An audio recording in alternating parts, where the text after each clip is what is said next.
all my possessions for a moment of time. There it is, the great exchange, time for money. Welcome to the Navigating Abundance podcast. Our goal is to encourage you to pursue your total family wealth potential through insightful conversation with experts and thought leaders in their fields. But first, some obligatory disclosures. Navigating Abundance podcasts do not represent investment, legal, or tax advice. Any opinion expressed in Navigating Abundance podcast is solely those of Christopher Tanke and his guests and are based upon information believed to be reliable but not guaranteed.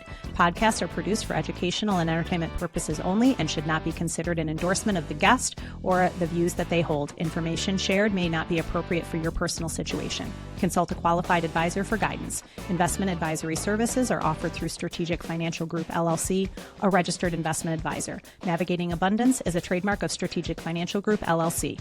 And now here's your host, Chris Tanke. Welcome back to Navigating Abundance. I'm Chris Tanke, and today we're going to be talking about the fact that time flies, the Latin tempus fugit.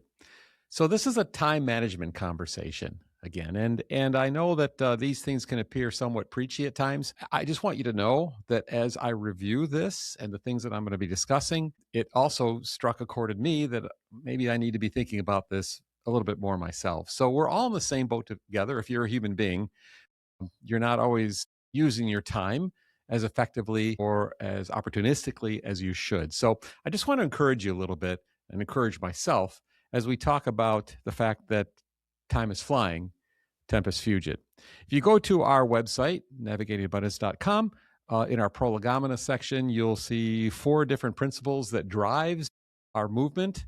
One of those is tempus fugit, time flies. And I've decided that I'm going to read it to you if you haven't read it yourself, because I think it's pretty well put together, and I think it describes where we're going today. And again, you can go on the website and download this if you want it yourself. That's fine. But tempus fugit, as we say, is one of the primary pillars of what we're doing, the concept of that. And I'll read. Just like magic, abundance ushers in a new form of currency into our lives. This new currency quickly becomes far more valuable to us than the dollars and cents that we're used to managing. In fact, we actively pursue opportunities to spend our dollars and our cents so as to acquire more of this currency. To facilitate this exchange, endless service industries have been created and have become so necessary to modern life that they often represent one of the larger sector contributors to a country's GDP. Mark it down, the pursuit of this new and precious currency is serious business. As her life was nearing an end, Queen Elizabeth I was reported to have said something rather vulnerable, and here it is, quote, "All my possessions for a moment of time," end quote. There it is, the great exchange, right? Time for money. While this story may well be apocryphal, the truly wise will consider it instructional. Money is infinite. Time is finite. We can arrange our lives never to run out of money, but we cannot arrange our lives to never run out of time. When our number is called, our number is called. Money remains, we must fly. Now, this is heavy stuff for sure. Coming to the realization that we're all but dust in the wind can certainly induce a panic attack or two, but it can also serve to motivate us to strive out into the world every day with a little more urgency in our step. We hope that you share in our belief that total family wealth is a most critical mission.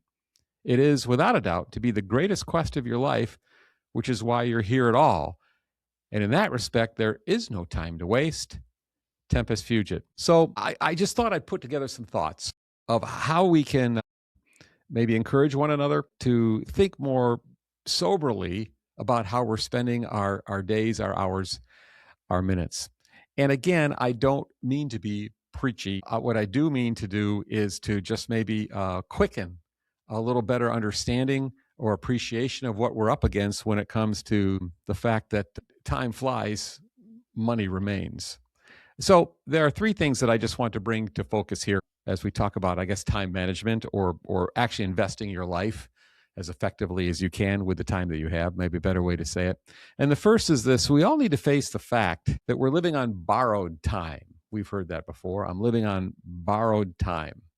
Now, that terminology, borrowed time, If you were to look it up in the dictionary or Wikipedia, it basically speaks of the fact that the inevitable is being postponed.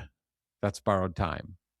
You can't change the inevitable, but at least we're postponing it. We're pushing it off, borrowed time. And of course, for our illustration here, the inevitable is pushing up daisies. That's where we're all headed. And so that means that there's a window of opportunity between now and then. And by very virtue of understanding that, we want to make sure that we don't waste the time that we have. So I think the first thing we need to come to a realization is, or to remind ourselves, maybe even every day, hey, I'm on borrowed time. How am I going to be using my time today? Because I can't recycle it. Once it's gone, it's gone. I think the other thing that's kind of interesting about the term of borrowed time, it presumes the fact that time is not ours in the first place. We are borrowing it. Someday we will give it back. Again, I think this does a great job to, motivate us to stewarding the precious time that we have. We're not the originator of time. We are the recipients of time. We didn't earn it, but we are blessed by it. I think that's a different posture to strike out into your day with that understanding, right? If we can remind ourselves, and we know all this to be true, but if we can continually maybe remind ourselves of this, I think it might make us more effectual in what we're doing in our day. If time is so priceless and so temporal, and both of those things is true, then let's spend it on what matters. Let's invest the time that we have wisely, because we are on borrowed time. The second thing you might want to consider is this. We need to be honest about the opportunity cost of our decisions. Honest about the opportunity cost of our decisions. Life is not about both and. That's a fib. It's a lie. You can't have both and. Life is all about either or. That's opportunity cost. Opportunity cost in economic terms is the value of the next best alternative that's voluntarily surrendered when you make a decision, right? We learned this maybe when you were kids. Mom said, okay, we've got 3 different desserts. Pick one. That's opportunity cost, right? If you pick the cake, right, you can't have the pie and the cookies as well. You voluntarily gave something up, and you recognize that there was a loss in doing it. But it was worth it because what you gained, the cake, was your number one choice. That is being honest about opportunity cost.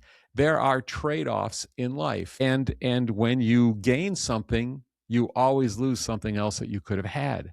I think that's a really valuable way to look at the decisions that we make. I have some property up north that I dearly love. We hunted, we fish it, got a cabin up there.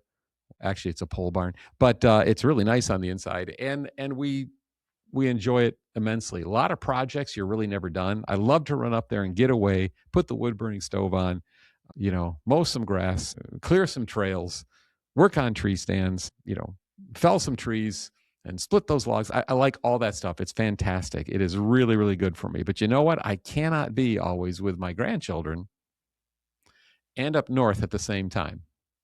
Now, we're wise enough, I am anyway, to figure out that, hey, let's figure out how to get those kids in love with that land so we can, pass along the traditions of the love of the outdoors and spend a lot of precious time with each other. That's fabulous. That's great. But oftentimes that's not the case with the pace of their life and mine. That's an opportunity cost question. You face it in business. You buy one piece of equipment, which is great. You made that decision, but that meant that you couldn't hire 3 other people that you also need right now.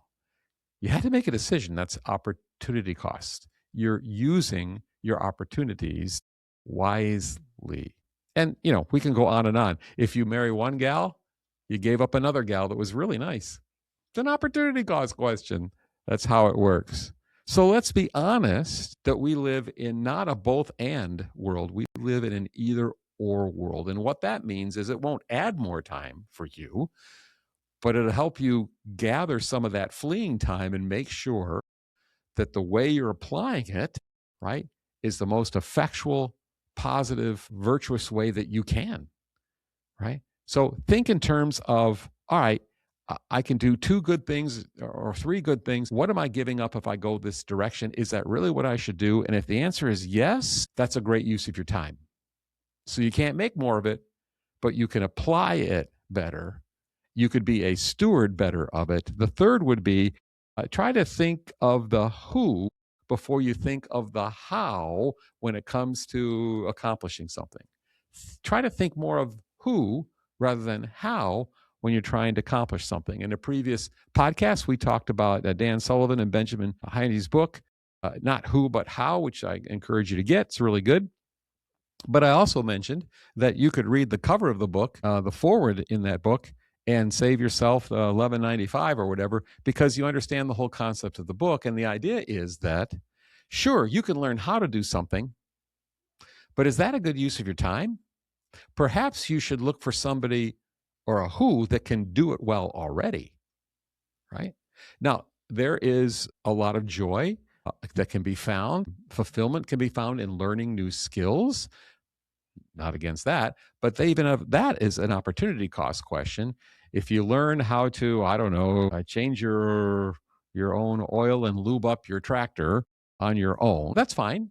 You might have to get out the manual, spend a little more time. If you had somebody come in that was good at that and show up at the farm and just do all that for you, I think that there's a really good chance it'll be done faster and maybe even, dare we say, better, because that is their area. You could, well, face this on your own and try to learn how to do this, but maybe you should be finding the who, not understanding the how.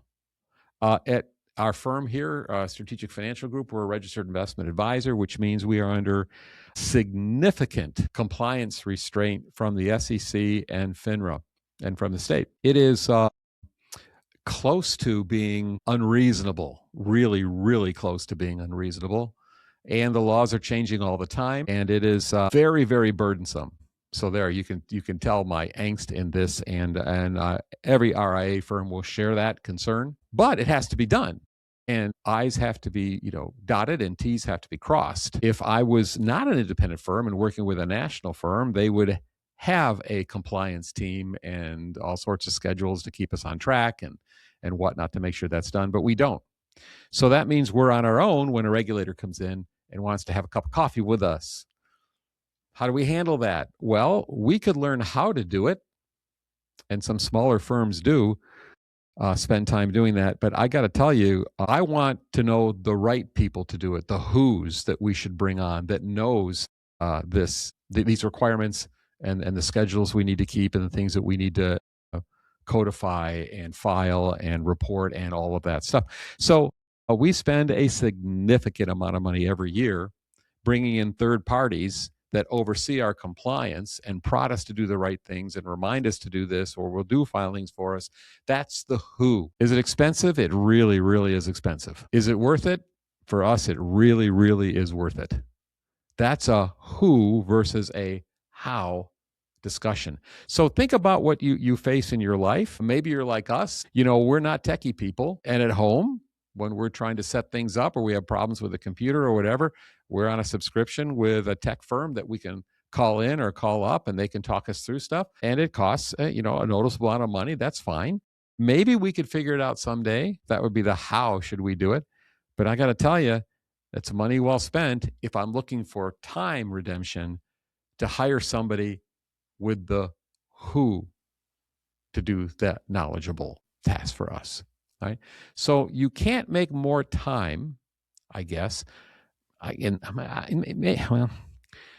can, in some ways, you can use your money to manufacture some more time if you look at it that way, by having somebody else do it so you can go spend time with the grandchildren or whatever the case might be. Yeah, you can do that in that sense. And I guess that's what I'm saying. You might want to consider that. So, yeah, time is fleeing. We only have so much. Our days are numbered. We can't add any span to that.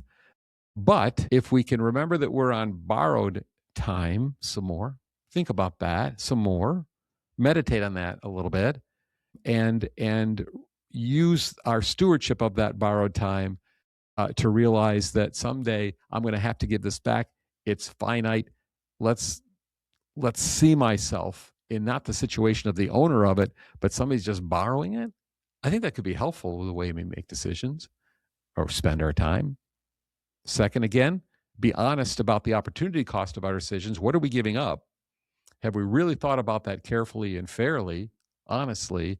And that'll help us, again, not make more time, but apply time more wisely, invest it more wisely. And third, think about who, not about how, as your first impulse when a task needs to be done that you're not really familiar with. All these things to come back together, to think about how do we redeem time? How do we make the most of the time that we have? Because as we say, as the Latin said, tempus fugit, time really is flying. So there you go. I'm with you. I'm in the same boat as you are. I haven't solved all these things, and I'm an egregious violator of all three of these things frequently. But perhaps, if we can remind ourselves a little bit more of this, each day or often, that'll change the way that we're spending the time that we've been gifted or loaned.